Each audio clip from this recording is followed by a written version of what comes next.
बच्चों, मैं गजेंद्र सिंह और आप देख रहे हैं अपना YouTube channel maths matter bye Gajendra Singh. ठीक है, तो 11th क्लास के लिए हम लोग सेट थ्योरी स्टार्ट कर चुके हैं और आज चौथा लेक्चर शुरू करने जा रहे हैं। इससे पहले के लेक्चर में हमने आपको बताया था समान समुच्चय और समतुल्य समुच्चय।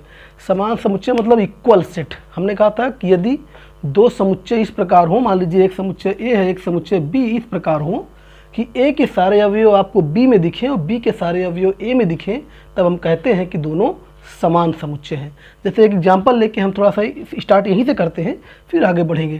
जैसे हमारे समुच्चय ए लिखा है, शब्द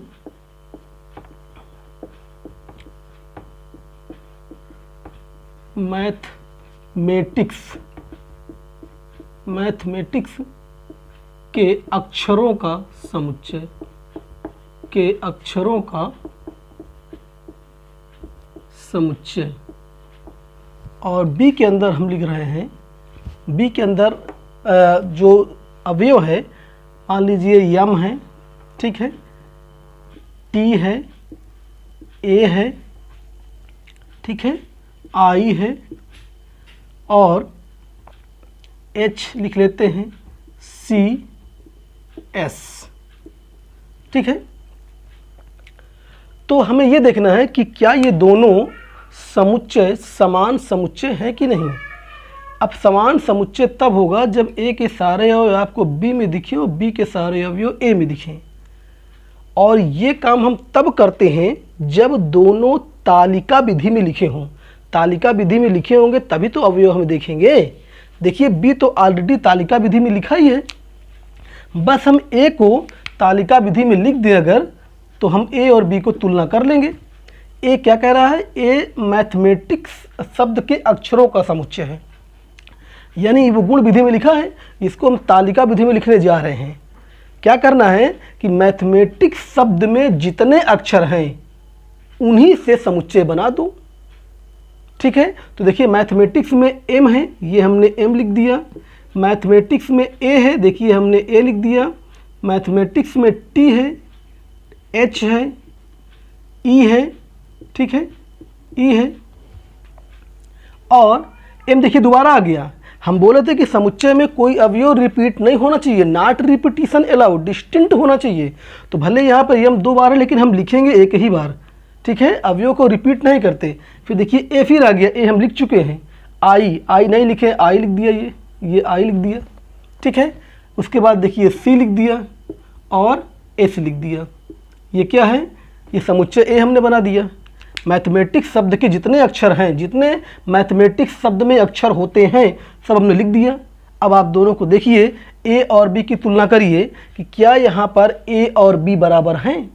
क्वेश्चन नंबर फर्स्ट हमारा ये है कि हमें ये देखना है कि क्या ए और बी बराबर हैं। ज़रा देखिए तो यहाँ पे यम है, यहाँ यम यहाँ पे है, यम यहाँ मिल गया। ठीक है, अब देखिए टी यहाँ पर है, टी यहाँ मिल गया, ए यहाँ पर है, ए यहाँ मिल गया। ठीक है, पहले हम ऐसा करते हैं, पहले हम ए को चेक कर रहे हैं, पहले ए को चेक कर, सॉरी चलिए बी पहले लिखा, पहले बी को ही चेक कर लो। यम यहाँ पे सही बात है, टी यहाँ पर है, ए यहाँ पर है, आई यहाँ पर है, एच ये है, यहाँ भी है, सी ये है, एस ये है। तो यानी बी के तो सारे अवयव ए में हैं, बी का प्रत्येक अवयव ए में है। अब हम ए का भी तो देखें कि ए के सारे अवयव बी में है कि नहीं। देखिए ए यहाँ पे एम है, वहाँ पे एम है, ए यहाँ है, वहाँ भी है, टी यहाँ है, यहाँ भी है, एच यहाँ है, वहाँ भी है, ई यहाँ पर है, देखिए ई वहाँ पर नहीं है। ये एलिमेंट ई ए में है लेकिन बी में नहीं है। तो क्या लिखेंगे, परंतु ई बिलोंग्स टू ए है, ई बिलोंग्स टू ए और ई नॉट बिलोंग्स टू बी। ई ए में है लेकिन ई बी में नहीं है। बी के सारे अवयव तो ए में हैं लेकिन ए के सारे अवयव बी में नहीं है। अर्थात हम कह सकते हैं, अर्थात ए के प्रत्येक एलिमेंट, ए के प्रत्येक अवयव बी में नहीं है। बात समझिएगा, बी का प्रत्येक अवयव ए में है, हमने चेक कर लिया, लेकिन जब ए का चेक करना शुरू किए तो ये ऐसा एलिमेंट मिला जो उसमें नहीं है। और बराबर दो समुच्चय कब होते हैं? जब ए के सारे अवयव बी में हो, बी के सारे अवयव ए में हैं। इसलिए यहाँ पे क्या बराबर होंगे? यहाँ पर ए बराबर बी नहीं होगा। ठीक है, बात समझ में आया? लेकिन दूसरा सवाल अगर इसी प्रश्न में यहाँ पर हम ई को शामिल कर लिए होते, ये हमारा सेकंड सवाल बन गया। समुच्चय ए है शब्द मैथमेटिक्स के अक्षरों का समुच्चय और बी ये है। अब हमें चेक करना कि क्या ये दोनों समान समुच्चय हैं। देखिए हमने वही काम किया, पहले ए को तालिका विधि में लिखा और अब चेक कर लो कि ए के सारे अवयव बी में हैं और बी के सारे अवयव ए में हैं कि नहीं। आप देख लीजिए सब मिल जाएंगे। बस ई की दिक्कत देखिए, आई पहले से इसमें ही है, सी इसमें था ही, यस था ही, बस ई में दिक्कत थी। इसका मतलब इस बार ए का प्रत्येक अवयव बी में है और बी का प्रत्येक अवयव ए में है।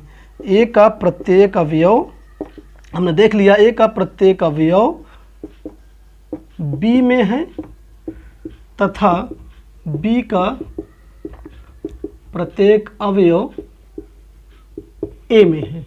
दोनों हमने चेक कर लिया, तो यहाँ पर ए बराबर बी हो जाएगा। ये होता है समान समुच्चय। आप 1 बाई 1 देख लें, ए के अवयव को देखें बी में होना चाहिए, बी के अवयव को देखें ए में। ऐसा नहीं कि सिर्फ ए को देख लिया बी को नहीं देख रहे हैं। और अगर ऐसा हो जाता है तो फिर समान समुच्चय कह देते हैं। एक भी एलिमेंट अगर नहीं मिला इधर उधर का तो फिर वो समान समुच्चय नहीं होता है। ठीक है, और समतुल्य तो बताए थे कि समतुल्य में एलिमेंट देखना ही नहीं होता है, बस एलिमेंट गिन लो बस। अगर पहले में 4 एलिमेंट है ए में तो बी में भी 4 अगर है तो समतुल्य है, और अगर कम ज़्यादा है तो समतुल्य नहीं है। आसान है, उसमें सिर्फ एलिमेंट गिनना होता है बस। ठीक है, अब हमारी अगली हेडिंग है उप समुच्चय, सबसेट। ठीक है, उप समुच्चय किसे कहते हैं? अगली हेडिंग है हमारा उप समुच्चय। इसको इंग्लिश में बोलते हैं सबसेट। ठीक है, जरा पहले इसकी परिभाषा लिखते हैं फिर आगे बात करते हैं। यदि ए तथा बी दो समुच्चय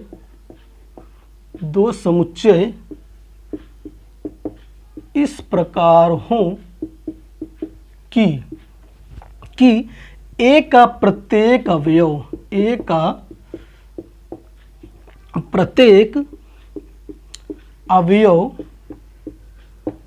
समुच्चय बी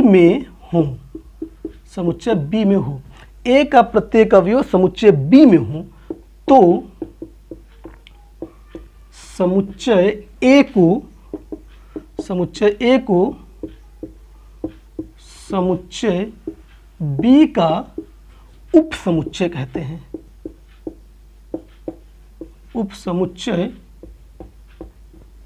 हैं। ठीक है, और इसे ए और ये नोटेशन ये द्वारा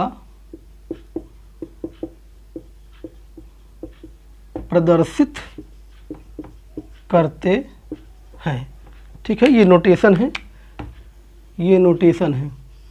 ठीक है, अगर ये ऐसे लिखा है तो इसे क्या पढ़ते हैं? जैसे ये लिखा है ऐसे, तो इसे क्या पढ़ते हैं? इसे पढ़ते हैं ए, ये सबसेट का चिन्ह होता है, ए सबसेट बी पढ़ते हैं। ये क्या होता है? ये सबसेट का चिन्ह है, ये सबसेट का चिन्ह होता है ये। ठीक है, इसको अलग से लिख दे रहे हैं, ये सबसेट का चिन्ह है। इसको क्या पढ़ते हैं? ए सबसेट। अगर ऐसे लिखा है तो क्या पढ़ेंगे इसको? ए सबसेट बी। हिंदी में क्या बोलेंगे? ए उप समुच्चय बी, ए उप समुच्चय बी पढ़ते हैं इसको। ठीक है, तो ये पढ़ने का तरीका है। ये जो नीचे लिखा हमने, ये पढ़ने का तरीका है। अब जरा परिभाषा गौर करिएगा। यदि ए तथा बी दो समुच्चय इस प्रकार हों कि ए का प्रत्येक अवयव बी में हो। ठीक है, ए के सारे अवयव बी में हैं। हम बी की बात नहीं कर रहे हैं, हम सिर्फ ये कह रहे हैं कि ए के सारे अवयव बी में हो तो ए को समुच्चय बी का उप समुच्चय कहते हैं। ए के सारे अवयव बी में हैं तो ए को बोलेंगे उपसमुच्चय, और उसे किस प्रकार लिखेंगे, उसे इस प्रकार लिखते हैं। कैसे लिखते हैं, ऐसे ऐसे बनाएंगे और नीचे एक लाइन खींच देते हैं उपसमुच्चय के लिए। ठीक है, तो इसको पढ़ते क्या है, ए सबसेट बी। अगर ऐसे लिखा है तो ए सबसेट बी, ये सबसेट का चिन्ह है, सबसेट का ये चिन्ह होता है। ठीक है, एक एग्जाम्पल ले, अभी एकदम क्लियर हो जाएगा। जैसे मान लीजिए ए बराबर लिखा है यहाँ पर 1 2 3 और बी बराबर लिख दिया हमने 1 3 4 2, ऐसे लिखा है। आप जरा देखिए यहाँ पर ए के सारे अवयव यहाँ पर बी में है कि नहीं है। ए के सारे अवयव बी में है, देखिए 1 यहाँ पर है, 1 यहाँ भी है, 2 यहाँ पर है, 2 यहाँ पर भी है, 3 यहाँ पर है, 2 यहाँ पर है और देखिए 3 यहाँ पर है। यानी ए के सारे अवयव बी में है। यहाँ पर ए का प्रत्येक अवयव बी में है। बी में क्या है उसको मत देखिए आप, ए के सारे अवयव बी में हैं, तुरंत बोल दिए, इसलिए ए बी का उपसमुच्चय होगा, इसलिए ए बी का उपसमुच्चय होगा, ए बी का उपसमुच्चय होगा।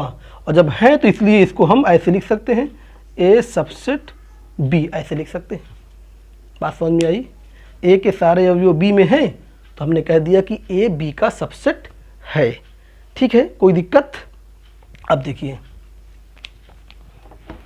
तो ये सबसेट की परिभाषा हो गई। ये सबसेट बी कब होगा, जब ए के सारे अवयव बी में हो। ठीक है, अच्छा कोई समुच्चय किसी दूसरे का उपसमुच्चय कब होता है, जब ए के सारे अवयव बी में हो, और अगर एक भी एलिमेंट ऐसा हो जो बी में ना हो तो उसको बोलेंगे कि सबसेट नहीं है। ठीक है, नोट नंबर फर्स्ट, यदि ए का प्रत्येक अवयव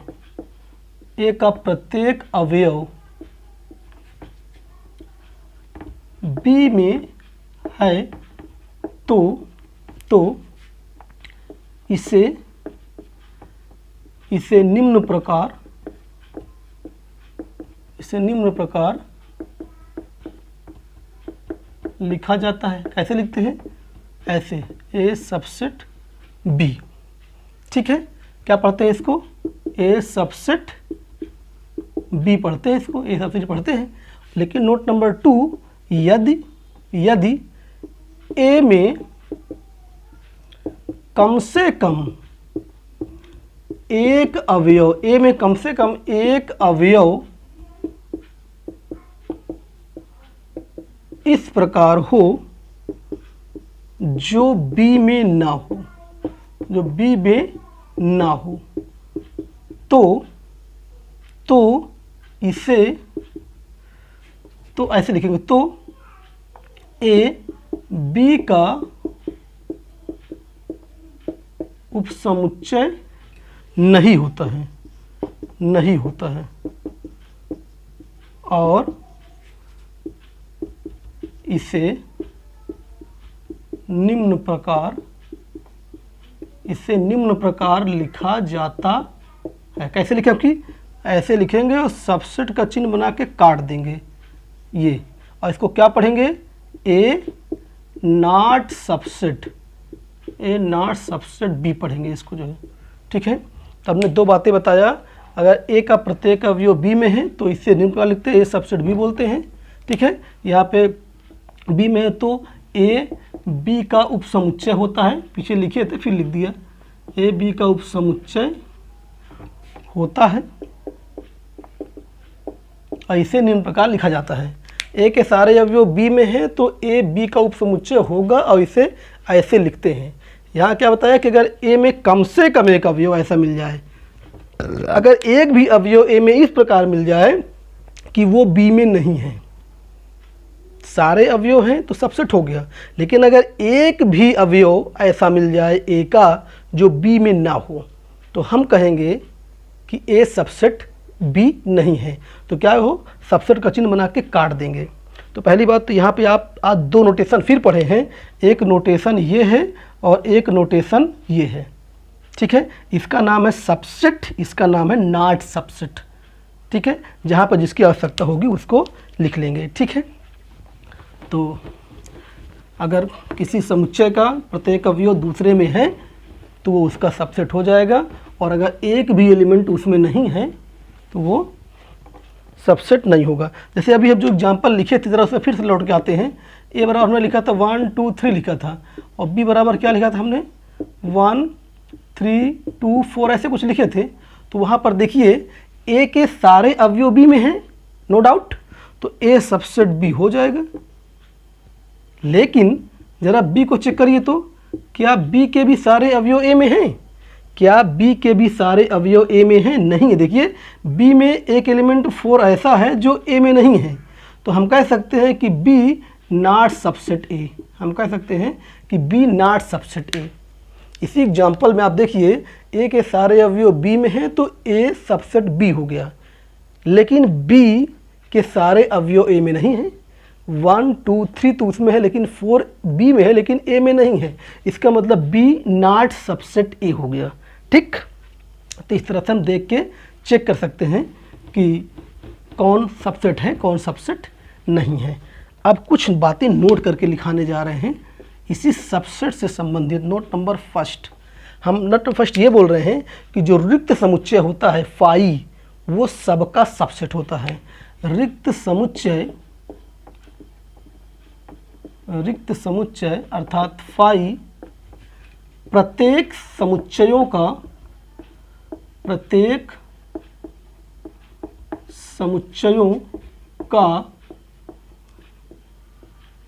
उपसमुच्चय होता है।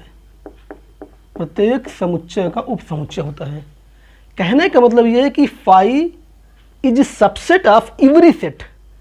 अर्थात हम ये कह रहे हैं कि फाई यानी रिक्त समुच्चय सबसेट होता है ए मतलब कोई समुच्चय होता है, और ए क्या है? प्रत्येक ए, प्रत्येक समुच्चय ए के लिए, प्रत्येक समुच्चय ए के लिए, यानी कोई भी समुच्चय ले ले, कोई भी समुच्चय ले ले, ए के स्थान पे कोई भी समुच्चय, तो फाई सबका उपसमुच्चय हो जाएगा। ठीक है, कोई दिक्कत? अच्छा, एक चीज़ यहाँ पे हम और नोटेशन बताने जा रहे हैं। नोटेशन लगभग हर लेक्चर में आपको एक दो नया मिलता रहेगा। जैसे हमने यहाँ पे लिखा प्रत्येक समुच्चय ए के लिए, तो इसी को नोटेशन फॉर्म में ऐसे लिखा जाता है फॉर एवरी ए। ये जो नोटेशन है इसका नाम होता है, नोट कर लीजिएगा, इसका नाम होता है, इसको बोलते हैं फॉर एवरी, यानी प्रत्येक के लिए, प्रत्येक के लिए। इस नोटेशन का नाम होता है, ऐसे वी बना के हॉरिजॉन्टली काट दो तो इसका नाम हो जाता है फॉर एवरी। जैसे हमने यहाँ लिखा फॉर एवरी ए, इसका मतलब प्रत्येक ए के लिए। और जैसे हम शुरू में बोल रहे थे कि यक्स का मतलब यक्स नहीं होता, अवयव होता है, वैसे यहाँ पर ए का मतलब ए नहीं है, ए का मतलब समुच्चय है। यानी प्रत्येक समुच्चय के लिए, कोई भी समुच्चय ले लो ए की जगह पे, तो फाई सबका सबसेट हो जाएगा। इसको पहली बात तो याद कर लीजिएगा। और दूसरी बात ये कि जैसे कोई कहे कि आप कैसे साबित करेंगे कि फाई सबका सबसेट होता है। ठीक है, बात समझिएगा, थोड़ा सा यहाँ पे लॉजिकली समझाने जा रहे हैं। जैसे अभी एग्जांपल हम ये लिखे थे, ए बराबर लिखे मान लीजिए 1 2 3, और बी बराबर लिखा था मान लीजिए दूसरा, ये हमने लिख दिया, और यहाँ पे ए सबसेट बी लिखा है। तो अगर कोई कहे कि आप कैसे साबित कर रहे हैं कि ए सबसेट बी है, तो आप क्या करते हो, ए के सारे अवयवों को बी में दिखा देते हो। अगर आपने दिखा दिया तो इसका मतलब ये सही लिखा है। और ये गलत कब होता? बात सुनिए, ए सबसेट बी सही कब है? जब ए के सारे अवयव बी में हों तो सही है। और यही गलत कब होता? जब ए में कम से कम एक ऐसा अवयव आप दिखा दो जो बी में ना हो, तब ये गलत हो जाता। जैसे मान लीजिए फॉर एग्जांपल यहीं पर 5 लिखा होता, यहीं पे 5 लिखा होता फॉर एग्जांपल, तो ए में कम से कम एक अवयव आप ऐसे यहाँ पे 5 प्राप्त कर लिए जो बी में नहीं है, तो इसका मतलब ए सबसेट बी अब गलत हो जाएगा। अब ए सबसेट बी गलत हो जाएगा, यानी फेल होने के लिए एक एलिमेंट का फेल होना ही पर्याप्त है। जैसे यहाँ पे देखिए 1 यहाँ पर है, 2 यहाँ पर है, 3 यहाँ पर है, 3 एलिमेंट तो है, बस एक ही एलिमेंट तो ऐसा है जो इसमें नहीं है। तो एक एलिमेंट का फेल होना मतलब फेल होना। तो तो जैसे यहाँ पे लिखा है कि फाई सबसेट ए, हम कह रहे हैं कि ये सही है। अगर इसको कोई गलत साबित करना चाहता हो तो गलत साबित कैसे करेगा? वो फाई में कम से कम एक एलिमेंट हमें ऐसे बताए जो ए में ना हो। ए कोई समुच्चय है। बात फिर सुनिए, हमने कहा कि ए सबसेट बी सही कब होता है? जब ए के सारे अवयव बी में हो। और गलत कब होता है? जब ए में कोई एक भी एलिमेंट हमें बता दो जो बी में ना हो। जैसे एग्जांपल में सामने देखिए, हमने ए में एक एलिमेंट बता दिया 5 जो बी में नहीं है, इसका मतलब ये गलत हो गया। तो अगर आप फाई सबसेट ए को गलत करना चाहते हैं, थोड़ा ध्यान से लॉजिक को समझिएगा। अगर मान लो लिखने को आ ही जाए तो आप क्या करो कि हमें फाई में एक भी एलिमेंट ऐसा बता दो, फाई में एक भी, कम से कम एक भी एलिमेंट ऐसा बता दो जो ए में ना हो। और ज़रा सोचो, फाई में तो कुछ होता ही नहीं है, फाई में तो एक भी एलिमेंट नहीं होता, तो फाई में आप कैसे बता पाओगे? इसका मतलब आप फेल हो गए। हम कह रहे हैं कि ये फेल तब होगा, अर्थात हम फेल तब होंगे जब आप फाई में एक एलिमेंट हमें ऐसा बता दो जो ए में ना हो। अगर आप बता दिए तो आप पास, और अगर ना बता पाए तो हम पास। ये लॉजिक है, सीधी सी बात। आप नहीं बता पाओगे फाई में ऐसा एलिमेंट, क्योंकि फाई में कुछ होता ही नहीं है। तो इसका मतलब ये हुआ कि ये जो लिखा है ये सही है। ये लॉजिक होती है। फाई सबसेट ए की लॉजिक यही है कि फाई में आप कोई एलिमेंट बता ही नहीं पा रहे हैं जो ए में ना हो, तो इसका मतलब ये सही है। तो ये लॉजिक है, इसको समझिएगा। और फिलहाल याद रखिए इसको कि फाई प्रत्येक समुच्चय का उप समुच्चय होता है। जब कभी भी उप समुच्चय लिखना होगा फाई अवश्य लिखा जाएगा। ठीक है। नोट नंबर सेकेंड, क्या लिखेंगे हम? प्रत्येक समुच्चय स्वयं का उप समुच्चय होता है। स्वयं का उप समुच्चय होता है। जैसे ए कोई समुच्चय है तो ए सबसेट होगा ए का ही। अर्थात हम क्या कह रहे हैं कि ए सबसेट ए, और ये किसके लिए है? कोई भी ए हो, for every A. For every का मतलब प्रत्येक, इसको क्या बोलेंगे? प्रत्येक ए के लिए। और ए कोई समुच्चय है तो कोई भी समुच्चय है वो अपने का उप समुच्चय होता है, होना भी चाहिए। जैसे ये मान लीजिए ए बराबर लिखा था 1 2 3, इसी ए को हम फिर से लिख लें एक बार और अब तुमसे पूछे हम कि क्या ए, ये वाला ए इस वाले ए का उप समुच्चय है? तो देख लीजिए यहाँ के सारे अवयव यहाँ पे हैं कि नहीं हैं? यहाँ के सारे अवयव यहाँ पर हैं, इसका मतलब ए सबसेट ए। सही बात है। तो ए का ए के एलिमेंट तो ए में होंगे ही ना, तो ए सबसेट ए हो जाएगा। तो यहाँ पे दो बातें वेरी इंपॉर्टेंट। पहली बात ये कि कोई भी समुच्चय हो तो उसमें फाई और खुद, ये दो समुच्चय ऐसे हैं जो उप समुच्चय हो जाते हैं उसके। यानी किसी भी समुच्चय के लिए कम से कम दो उप समुच्चय तो मिल ही जाएंगे, एक फाई और वो एक खुद। ठीक है। अब देखिए, जैसे हमें और उप समुच्चय बनाना है, तो एक एग्जाम्पल लेके बताते हैं कैसे उप समुच्चय बनाते हैं। ठीक है। एक एग्जाम्पल लेते हैं, या हेडिंग लिखने जा रहे हैं,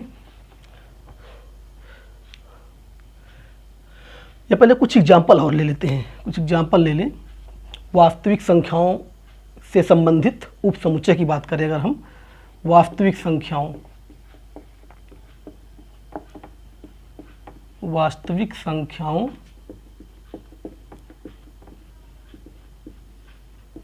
से संबंधित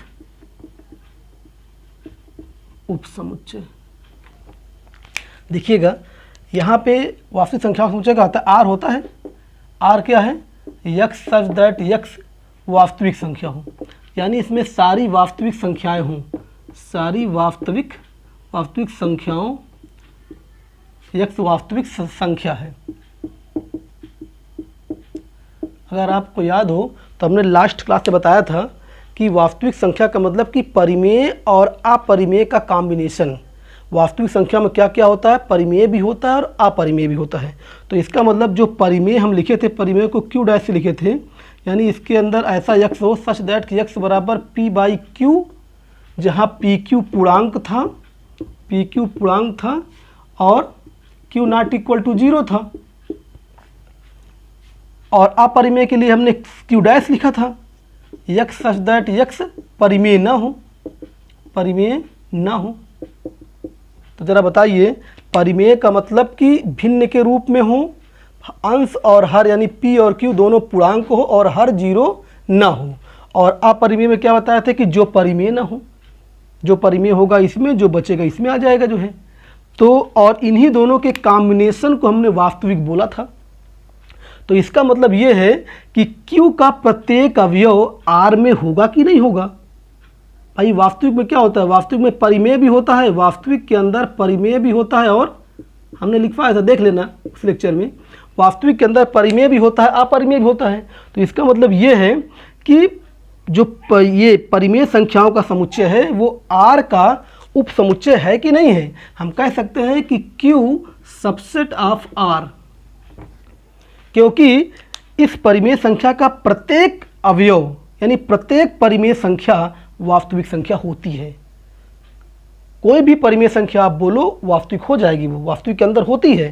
तो इसका मतलब यहाँ का प्रत्येक अवयव R में मिल जाएगा आपको, तो इसका मतलब Q सबसेट R हो गया। इसी प्रकार प्रत्येक अपरिमेय संख्या भी, ये अपरिमेय संख्या है, प्रत्येक अपरिमेय संख्या भी तो वास्तविक होती है। ये परिमेय है, ये अपरिमेय है, तो इसका मतलब जो Q डैश है ये भी R का सबसेट हो जाएगा। प्रत्येक अपरिमेय संख्या वास्तविक में बिलोंग करती है, इसका मतलब यहाँ का प्रत्येक अवयव यहाँ भी हो जाएगा। बात समझ में आया। तो कहने का मतलब ये है कि परिमेय संख्याओं का समुच्चय और अपरिमेय संख्याओं का समुच्चय दोनों वास्तविक संख्याओं का समुच्चय होता है। अगली बात देखते हैं। आपने वहाँ पे देखा था प्राकृतिक संख्याओं का समुच्चय देखा था, और पूर्णांक संख्याओं का समुच्चय देखा था, और पूर्णांक संख्याओं का समुच्चय देखा था। जितनी भी प्राकृतिक संख्याएं, हमने बोला था कि प्राकृतिक संख्याएं परिमेय भी होती हैं। किसी भी प्राकृतिक संख्या को आप भिन्न के रूप में लिख सकते हो। तो इसका मतलब यह है कि प्राकृतिक संख्या परिमेय होती है। आप जानते भी हो कि प्रत्येक प्राकृतिक संख्या परिमेय होती है। तो इसका मतलब यहाँ का प्रत्येक एलिमेंट, यहाँ पे आप जो भी लिखोगे, यहाँ का प्रत्येक एलिमेंट को आप परिमेय वाले ग्रुप में डाल सकते हो। इसका मतलब यहाँ का अवयव यहाँ पे हो गया। तो इसका मतलब ये हुआ कि जो प्राकृतिक संख्या है वो Q का अर्थात परिमेय संख्याओं का सबसेट हो जाएगा। इसी प्रकार पूर्ण संख्या भी परिमेय संख्या होती है। हमने किसी लेक्चर में बोला था, आप देखिएगा कि ये तीनों मिला के परिमेय संख्या होती हैं। ये तीनों परिमेय संख्या में होती हैं। पूर्ण संख्या, पूर्णांक संख्या और प्राकृतिक संख्या तीनों परिमेय संख्या में होती है। तो इसका मतलब W भी Q का सबसेट हो जाएगा, I भी Q का सबसेट हो जाएगा। ये तीनों प्राकृतिक संख्याओं का समुच्चय, पूर्ण संख्याओं का समुच्चय और पूर्णांक संख्याओं का समुच्चय, तीनों सबसेट ऑफ परिमेय संख्या यानी रेशनल नंबर, ये तीनों रेशनल नंबर के सबसेट होते हैं। ठीक है, और ये रेशनल नंबर खुद ही R का सबसेट है, खुद ही R का सबसेट है। तो जब ये खुद R का सबसेट है तो इसका मतलब ये हुआ कि NWI ये सभी R के सबसेट हो जाएंगे। कहने का तात्पर्य, इसको अगर ऐसे लिखें कि N भी R का सबसेट हो जाएगा, भाई N Q का सबसेट है, और Q स्वयं देखिए R का सबसेट है, तो N R का हो जाएगा, W भी R का सबसेट हो जाएगा, I भी R का सबसेट हो जाएगा। भाई वास्तविक संख्याएं तो सबको कंटेन कर रही हैं, सभी उसके अंदर हैं। तो जितने यहाँ पर है Q, Q dash, N, W, I, ये सभी सबसेट ऑफ R होते हैं। कोई दिक्कत, समझने का प्रयास करिएगा, ये आगे और भी आता रहेगा। ठीक है, वास्तविक संख्याओं में परिमेय और अपरिमेय होती हैं, और परिमेय के अंदर प्राकृतिक, पूर्ण, पूर्णांक सब होता है। अब देखिए, जैसे मान लीजिए एक हेडिंग लिखने जा रहे हैं कि दिए गए समुच्चय का उप समुच्चय ज्ञात करना। दिए गए समुच्चय का उप समुच्चय ज्ञात करना, to find subset of a given set. तो इसमें करते क्या है, उप समुच्चय का मतलब ये होता है कोई किसी का उप समुच्चय तभी होगा जब उसके एलिमेंट वहीं से मिले, अर्थात उसके एलिमेंट सारे वहाँ पे दिख जाएं आपको। ठीक है, इसको तो एक एग्जांपल लेकर थोड़ा सा उल्टा समझाने का प्रयास करते हैं। जैसे ये एग्जांपल हम लिखे थे 1 2 3 और b बराबर लिखे थे 1 2 3 4। तो हमने कहा था, थोड़ा सा उल्टा समझिएगा, हमने कहा था कि a b का सबसेट है। क्यों सबसेट है? क्योंकि a के सारे अवयव b में हैं। अच्छा बताइए, a के सारे अवयव b में आपको दिख रहे हैं, सुनिएगा ध्यान से, a के सारे अवयव b में आपको दिख रहे हैं। इसी को हम रिवर्स बोल दें कि जो a है वो b के अवयवों से ही बना है। नहीं समझे? हमने क्या कहा कि a के सारे अवयव आपको b में दिख रहे हैं, आपने देख लिया। तो इसको आप ये भी कह सकते हैं कि a अगर b की मदद से ही बना हो तो जो b में अवयव है उसी में से तो कोई ना कोई आएगा। जैसे यहाँ पे 1 2 3 4 दिख रहा है, हम जो भी यहाँ पे नया बनाएं अगर b के अवयवों से ही बनाएं, बाहर से अवयव ले ही ना। जैसे हम यहाँ पे 2 3 लिख दें, जो इसमें दिख रहा है उसी में से कुछ ले लिए। तो अगर हम जो भी नया बना रहे हैं समुच्चय, वो इसी समुच्चय के अवयवों से बना रहे हैं, तो जो भी नया समुच्चय बनेगा वो सबसेट नहीं होगा, वो सबसेट ही तो है उनका, क्योंकि यहाँ के अवयव वहाँ पे आपको दिख रहे हैं और दिखना भी चाहिए। क्यों? क्योंकि जब उसी की मदद से बन रहे हैं तो वही तो दिखेंगे। जैसे हम कुछ नया और बनाएं, मान लीजिए हम 1 2 4 बना लें। अब 1 2 4 देखिए हमने यहीं से उठाया है, और जब यहाँ से उठाया है बनाने के लिए इसको, तो इसका प्रत्येक अवयव अर्थात ये वहाँ पे दिखेंगे नहीं, तो ये भी सबसेट हो जाएगा। तो सीधी सी बात ये है कि कोई समुच्चय दूसरे का उपसमुच्चय तभी है जब वो दिए गए समुच्चय अर्थात उसी की मदद से बने, बाहर से कोई अवयव लो ही ना तुम।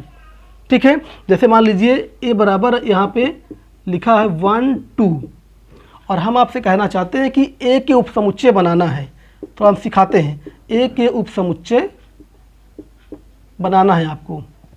देखिए, तो सबसे पहले फाई तो बिना कोई प्रॉब्लम के आप लिख दीजिए। हमने कहा था कि फाई सबका सबसेट होता है, फाई पे तो कोई दिमाग लगाना ही नहीं है, और स्वयं भी होता है। अभी इससे पहले लिखवाते हैं कि फाई और खुद सबका सबसेट होता है, तो फाई को लिख दो और आखिरी में खुद को लिख दो, जो समुच्चय है उसी को लिख दो, ऐसे ये। अब बीच में करेंगे क्या भाई? ये दोनों तो लिख देंगे तुरंत, फाई लिख देंगे और स्वयं को लिख देंगे। उसके बाद जो भी इसमें अवयव हैं उन्हीं अवयवों की मदद से जितने समुच्चय आप बना सकते हो बना डालो। कैसे बनाओगे? जितने उसमें अवयव हैं उसमें पहले एक एक अवयव ले लो। जैसे यहाँ पे 1 2 दिख रहा है, तो पहले एक अवयव लेके समुच्चय बना लो, फिर सिंगल सिंगल ये, और फिर 2 2। और जैसे ही आप 2 लोगे 1 2 देखिए ऑलरेडी लिखा हुआ है, दोबारा नहीं लिखना है आपको। पहले फाई लिखो और फिर एक एक एलिमेंट यानी सिंगलटन सेट बना डालो, एक एक एलिमेंट लेके समुच्चय बना डालो, मतलब मझला कोष्ठक में रख दो। ऐसे सिर्फ लिख दोगे तो ये समुच्चय नहीं है, इसको मझले कोष्ठक में बंद कर दोगे तो समुच्चय बन जाएगा। एकल समुच्चय बोलते हैं इसको। तो पहले एक एक एलिमेंट लेके समुच्चय बना डालो जितने बन सके, फिर 2 2 एलिमेंट लिख के बना डालो, फिर 3 3 जितने संभव हों ऐसे लेके बना डालो, तो ये सब उपसमुच्चय हो गए। एक एग्जाम्पल जरा और देखो तो भी आपको और क्लियर हो जाएगा। मान लीजिए a बराबर लिखा है, अब की बार 3 एलिमेंट ले रहे हैं हम ये। अब a के उपसमुच्चय लिखें हम, अब हम a के उपसमुच्चय लिखें। सबसे पहले फाई आप लिख दीजिए बिना कोई दिमाग लगाए। अब क्या करो, a में जितने भी एलिमेंट हैं उनमें से सिंगल सिंगल, जैसे 1 अकेले लिखो मझले कोष्ठक बंद कर दो, 2 अकेले लिखो मझला कोष्ठक बंद कर दो, 3 अकेले लिखो मझला कोष्ठक बंद कर दो। एक एक एलिमेंट ले लिया, समुच्चय बना लिया। अब यहाँ से 2 2 एलिमेंट लो एक साथ। जैसे मान लीजिए हमने 1 2 ले लिया, तो 1 2 लेके मझला कोष्ठक बंद कर दो, फिर 1 के साथ 3 ले लो, मझला कोष्ठक बंद कर दो, फिर 2 के साथ 3 ले लो, जितने संभव हो सब ले लो। ठीक है, तो 1 के साथ 2 लिया, 1 के साथ 3, 2 के साथ 3, बस यही संभव है। और 2 2 वाले हो गए। अब 3 हैं तो तीनों इकट्ठा ले लो, तीनों इकट्ठा ले लो ये। तो कितने उपसमुच्चय हो गए जरा देखिए तो, 1 2 3 4 5 6 7 8, ये सब उपसमुच्चय हो गए। आप चेक भी कर सकते हैं कि ये उपसमुच्चय हैं कि नहीं। उपसमुच्चय कोई कब होता है? जब उसके सारे एलिमेंट आप वहाँ पे देख सके। जैसे ये इसमें 2 है, देखिए यहाँ पे 2 है, इसका मतलब यहाँ का अवयव यहाँ पे मिल गया, इसका मतलब ये उपसमुच्चय है। 2 3 उपसमुच्चय है कि नहीं, इसका प्रत्येक अवयव देखिए यहाँ पर दिख रहा है, इसका मतलब 2 3 भी उपसमुच्चय है। तो उपसमुच्चय बनाना आसान होता है। सबसे पहले फाई लिखा जाता है और उसके बाद दिए गए समुच्चय का एक एक अवयव लेके समुच्चय बनाते जाओ, अर्थात एकल समुच्चय बनाते जाओ। फिर 2 2 अवयव लेकर समुच्चय बनाते जाओ, फिर 3 3 अवयव लेकर, जितने संभव हो लेके फिर समुच्चय बनाते जाओ, ऐसे ही सोवान। ठीक है, जितने बन जाएंगे सब क्या कहलाएंगे, उपसमुच्चय कहलाते हैं। ठीक है, यहाँ पे देखिए 2 अवयव था और कितने उपसमुच्चय बने, 4 बने। यहाँ पे 3 है, देखिए 8 बने। ठीक है, तो अगर किसी समुच्चय में हमें अवयव पता हो तो कितने उपसमुच्चय बनेंगे उसका हम एक सूत्र लिख दे रहे हैं और फिर यहीं पे क्लास खत्म करेंगे। यदि समुच्चय A में अवयवों की संख्या n है तो A के कुल उपसमुच्चयों की संख्या होती है 2 की पावर n। ठीक है, आप फार्मूले चेक कर सकते हैं। अभी देखिए A में 2 अवयव था, तो कुल कितने उपसमुच्चय बनेंगे, n बराबर 2, तो 2 की पावर 2 यानी देखिए 4 बना था यहाँ पर। इसमें देखिए 3 एलिमेंट हैं तो n बराबर 3, तो कितने उपसमुच्चय होंगे, 2 की पावर 3, और 2 की पावर 3 का मतलब 8, देखिए 8 उपसमुच्चय हैं। तो अगर किसी समुच्चय में आपको अवयवों की संख्या मालूम हो तो आप ये बता सकते हैं कि कुल कितने उपसमुच्चय बनेंगे। जैसे अगर कहें कि यदि A में 4 अवयव हों तो A के कुल कितने उपसमुच्चय बनेंगे। तो इसका क्या आंसर होगा, कुल कितने उपसमुच्चय होंगे, 2 की पावर 4, अर्थात 16 उपसमुच्चय बनेंगे। अगर किसी समुच्चय में 4 अवयव हैं तो उसके कुल कितने उपसमुच्चय बनेंगे, 16। ठीक है, according to this formula n बराबर 4। अब हम आपको एक क्वेश्चन देते हैं, आप स्वयं करिएगा इसको। A में हम 4 एलिमेंट लिख रहे हैं, A में ये 4 एलिमेंट A E, या चलो ऐसे लिख देते हैं A B C D, ये हमने 4 एलिमेंट लिखा और A के कुल उपसमुच्चय आपको ज्ञात करना है। कुल उपसमुच्चय ज्ञात कीजिए। कुल कितने उपसमुच्चय होंगे, 16 आप जान चुके हैं।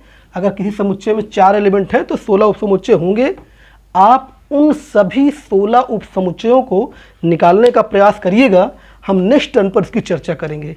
अगर आप उपसमुच्चय निकालना सीख गए हैं, हमने 2 एलिमेंट पे बताया, 3 पे बताया, 4 पे आप खुद निकालिए। हल्का सा हिंट दे रहे हैं कि पहले आप 5 लिखेंगे, फिर एक एलिमेंट लेके बनाएंगे, फिर 2 2 लेके बनाएंगे, फिर 3 3 लेके बनाएंगे और फिर चारों इकट्ठा ले लीजिएगा। तो कुल गिन के देखिएगा 16 उपसमुच्चय बनेंगे और ट्राई करिएगा। इसकी चर्चा हम नेक्स्ट टर्न पे करेंगे। ठीक है, थैंक यू।